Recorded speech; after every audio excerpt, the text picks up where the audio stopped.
ভাৰতীয় জনতা পাৰ্টি দলটোৰ নীতি আদৰ্শৰ প্ৰতি আকৃষ্ট হৈ দল কৰি আহিছোঁ আৰু যোৱা 21 চনৰ নিৰ্বাচনত মই ভাৰতীয় জনতা পাৰ্টিৰ প্ৰাৰ্থিত্ব প্ৰত্যাশী আছিলোঁ আৰু দলক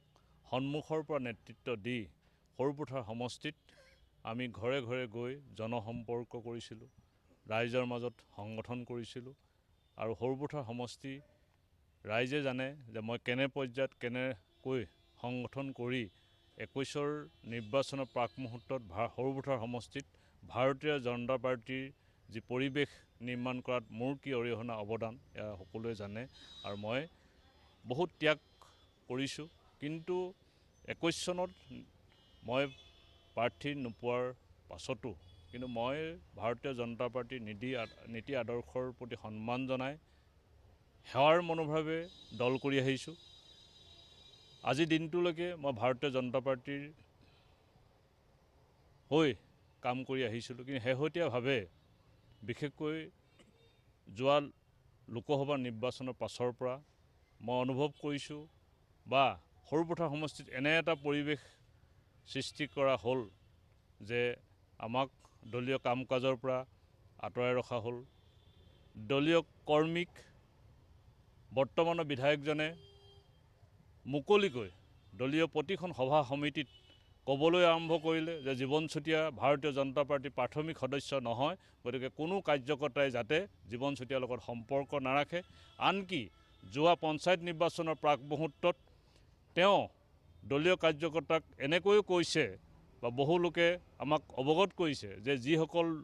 লোকে জীৱন চুতীয়াৰ লগত সম্পৰ্ক ৰাখিব, তেওঁৰ ঘৰলৈ যাব, তেওঁৰ লগত ছ'চিয়েল মিডিয়াত লাইক কমেণ্ট কৰিব, তেওঁৰ লগত ফটো উঠিব, তেনে ব্যক্তিক কোনো কাৰণতে ভাৰতীয় জনতা পাৰ্টিৰ পঞ্চায়তত টিকট দিয়া নহ'ব, এনেধৰণৰ কথা তেওঁ বাৰে বাৰে কৈ আহিছে। তেওঁৰ অনুগামী ভাৰতীয় জনতা পাৰ্টিৰ কৰ্মীয়ে ছ'চিয়েল মিডিয়াত প্ৰায়ে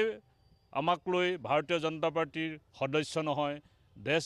বিশ্বজিৎ ফুকন এনেধৰণে দলত দায়িত্বত থকা আৰু তেওঁৰ অনুগামী ব্যক্তিয়ে এনেধৰণে ছ'চিয়েল মিডিয়াত বাৰে বাৰে কৈ আমাক বহুবাৰ পৰিচিত কৰিছে দল ত্যাগ কৰিবৰ কাৰণে। কিন্তু আমি দলৰ নীতি আদৰ্শৰ প্ৰতি সন্মান জনাই আমি তেনে প্ৰৰোচনাত আমি ভৰি দিয়া নাই। কোনো ধৰণে কোনো দিনে মই ছ'চিয়েল মিডিয়াত তেনেধৰণৰ কোনো বক্তব্য দলৰ বিৰুদ্ধে মই ৰখা নাই। কিন্তু শেহতীয়াকৈ এনে এটা পৰিস্থিতি আহিল যে মই আৰু ভাবিছোঁ যে দলত মোৰ প্ৰয়োজন নাই, মই দলত থাকি নিজৰ যিটো মোৰ যিটো সন্মান বা নিজৰ এনে এটা পৰিৱেশ আহিছে যে মই দলত থকাৰ প্ৰয়োজন নাই, মই দলৰ পৰা ওলাই অহাৰ এটা পৰিৱেশ আহিছে আৰু সেইকাৰণে মই সকলো মোৰ যিসকল ভাৰতীয় জনতা পাৰ্টিৰ যোৱা দীঘলীয়া সময়ত ভাৰতীয় জনতা পাৰ্টিৰ বহু ব্যক্তি মোৰ শুভাকাংক্ষী ৰাইজ আছে, প্ৰত্যেকেই কৈছে যে এনে এটা অৱস্থাত আপুনি ভাৰতীয় জনতা পাৰ্টিৰ পৰা ওলাই অহাৰ কাৰণে মোৰ ওপৰত তীব্ৰ হেঁচা আহিছে আৰু ময়ো অনুভৱ কৰিছোঁ যে বৰ্তমান পৰিস্থিতিত মই আৰু ভাৰতীয় জনতা পাৰ্টিত সেৱা আগবঢ়াই থকাৰ কোনো পৰিৱেশ নাই। তাৰ কাৰণে আজি ভাৰতীয় জনতা পাৰ্টি গোলাঘাট জিলাৰ যি কাৰ্যালয় আছে, কাৰ্যালয়ৰ সভাপতিৰ হাতত মই মোৰ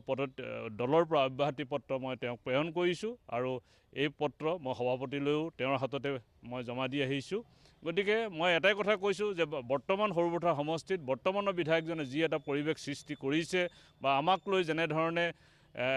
মোক অঁতাই ৰখাৰ পৰিৱেশ কৰিছে, গতিকে এইখিনি গোটেই সামগ্ৰিক পৰিৱেশটোত মই বহু কথাই কোৱা নাই। আপোনালোকে জানে যে যোৱা ধনশিৰি